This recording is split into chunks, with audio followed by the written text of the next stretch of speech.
These are my sunglasses. The top ones are my everyday cool kid in class sunglasses. The bottom ones are my driving glasses. Now, there's nothing special about these ones. They're run-of-the-mill Ray-Bans, but I like them. And these are not the issue. The cases are. Now see if you can spot the issue. Exactly. All Ray-Ban cases are made out of extremely cheap and brittle plastic, and they break. Just by looking at them, or even as you're leaving the store, they are rubbish. Now, you can use money and buy new ones, fully aware that they're going to be just as shitty as the previous ones, or you can use the same amount of money and buy yourself tools for leatherworking. Now, I'm guessing you know where this is heading.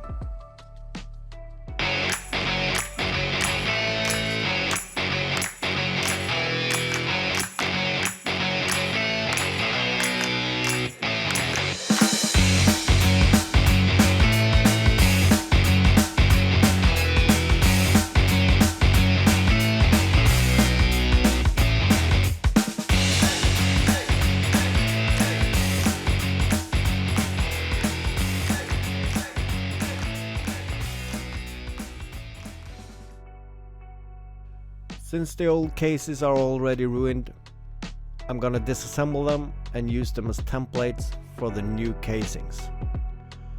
And I don't know if it's because I worked in the shipping industry, but I keep saying casings, but I mean cases.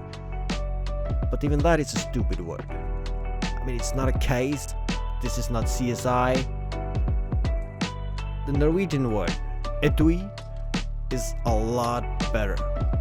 Although I have a creeping suspicion it's French. But it's still far better than cases. Anyhow, I googled it, cases seem to be the proper word, so I'm guessing we have to stick with it.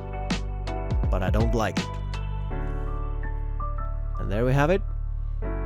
2 inner cases for my new sunglass cases.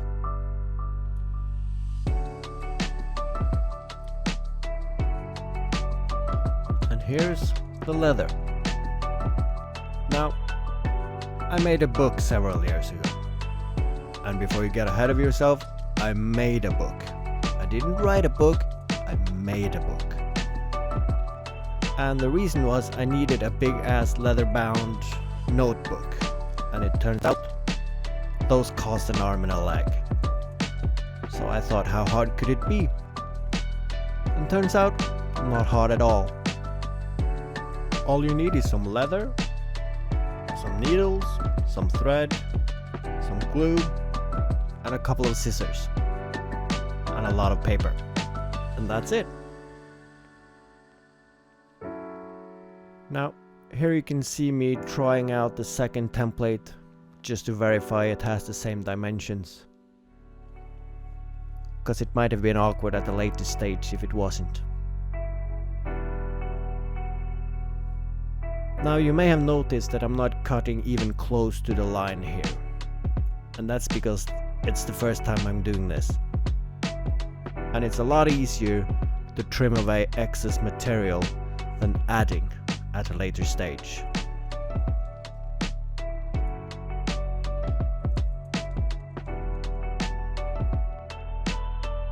And here you can see all the tools involved. It's some clamps, a knife, pair of scissors, a hammer, some needles, thread, and forks. I don't know what they're called, but look at them. Forks. And here I'm just testing to see how the leather will form around the inner case before I start punching the holes for the thread. Anyone working with wood, leather, metal, fabric know that you can't have too many clamps. Well, in this project it turns out I have 10 clamps, more than enough.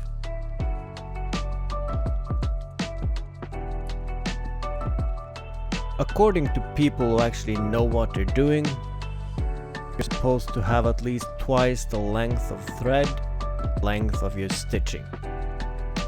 And since I'm gonna screw it up, and therefore I'm being conservative. So I'm using a lot more thread than I did, but the kit I bought had a lot of thread in it, so I'm not being conservative using too much.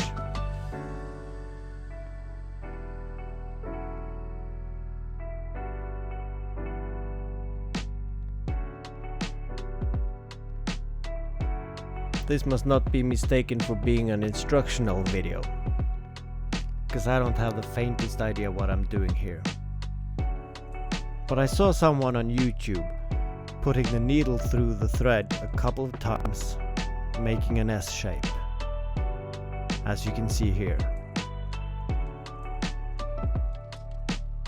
And then you pull that S shape back over the needle and the thread itself. And since the thread for leatherworking is covered in wax, it's very sticky, so it locks itself in place without the need of a knot, which is kind of brilliant.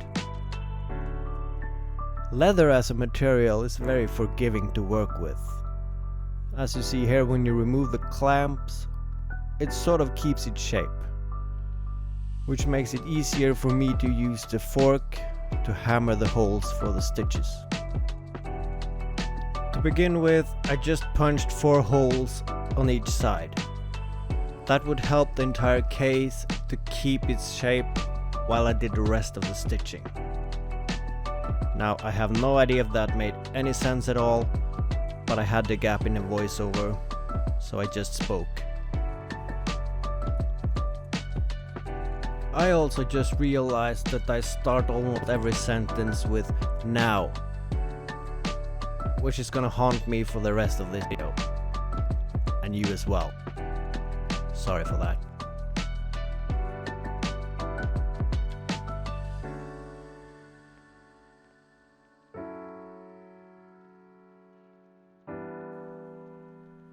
Since I don't know what anything is called, it's very hard for me to tell you what I'm doing here.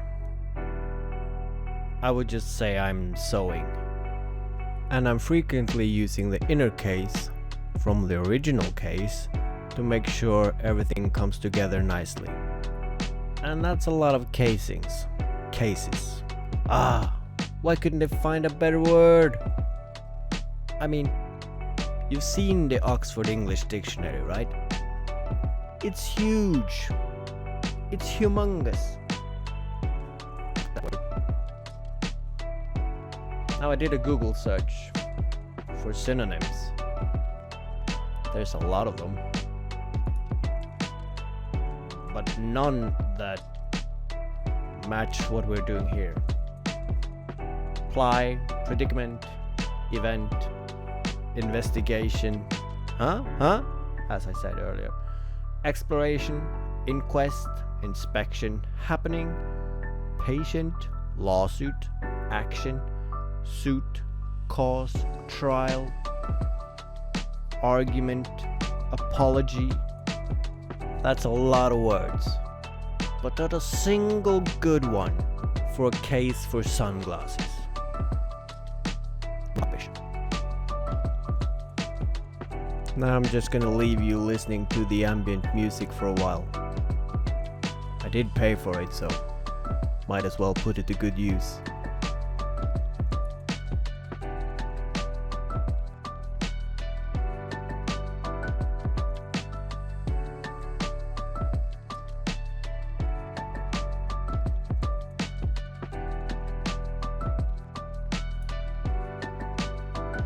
As in all my sewing endeavors, I always had a hard time tying off the ends. In leatherworking, on the other hand, it's much easy, because you only have to sew maybe 2 or 3 stitches past your stopping point and just cut the thread. because the thread is covered in wax, and that makes it want to resist backtrack through its own holes, so it just stays put. Brilliant.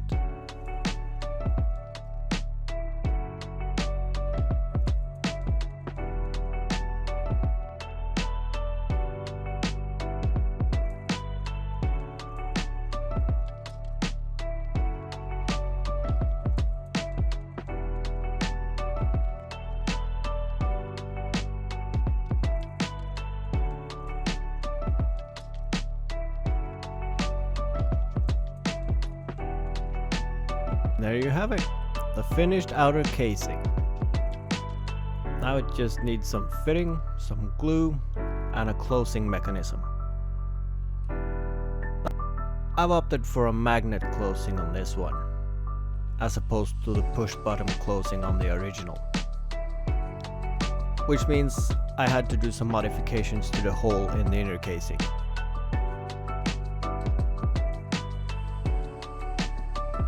And as you can see, it just needed minor adjustments.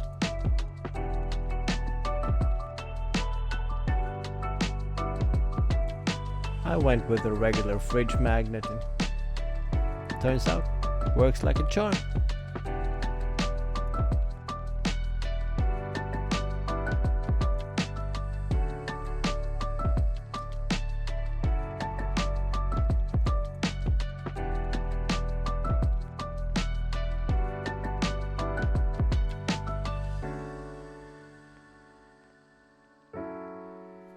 After drilling the hole for the magnet, it's basically just the final fit up. The inner casing is glued in place. That's why it was important to drill out the hole for the magnet first. And here you can see me just dry fitting everything, putting the clamps on, just to make sure that everything fits before putting the glue on, because there's no turning back after that.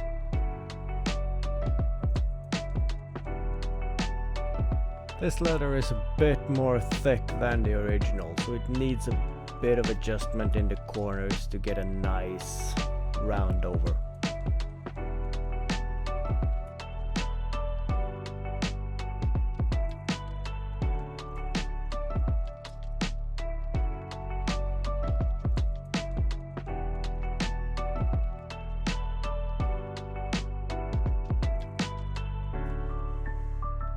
This is basically the point of no return, because when you put the glue on and start assembling, you can regret as much as you want. It's not gonna help. Here's the end result after gluing up the inner casing. Just letting it sit for a couple of minutes while the glue dries. And here's the magnets I'm using. They are kinda strong, but with 2 layers of leather in between, turns out it's just right.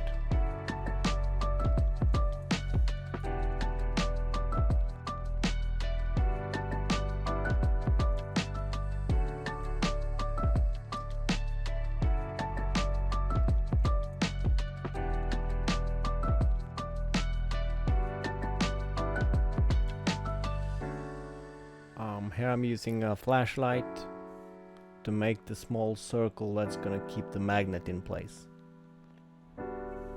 Now I've seen this done on extremely expensive purses, so I'm feeling confident that this is gonna work. Now don't ask how I know that. That's just the things I know.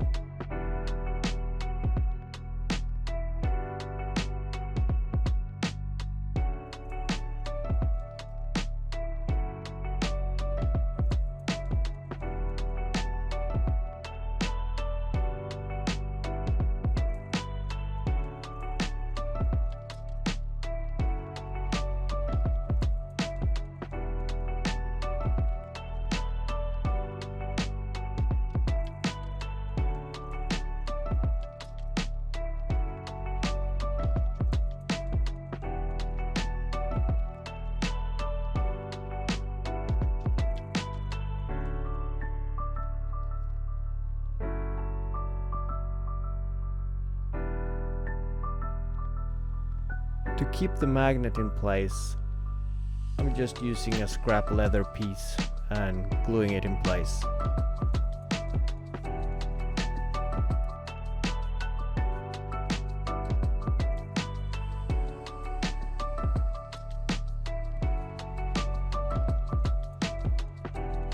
Now, fitting the magnet turned out to be a lot easier than I thought. You just place the round leather bit under the magnet on the outside and you slap it on the case. Because of the magnet on the other side, it automatically centers itself. So all I have to do is to make sure the lid fits, and when I'm happy, just add a bunch of glue and you're basically done.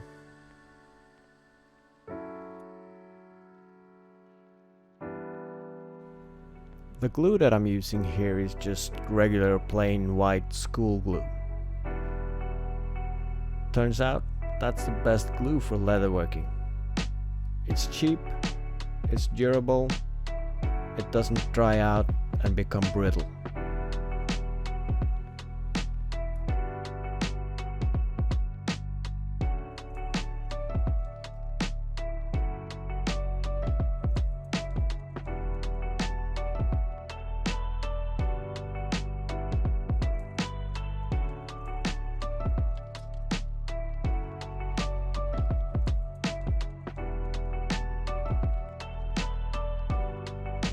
To finish everything off, I'm using the flashlight to emboss around the edge of the magnet.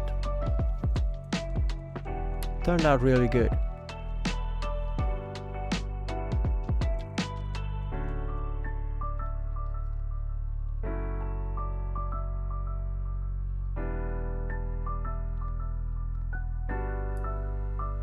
And now it's time to get rid of the old and bring in the new.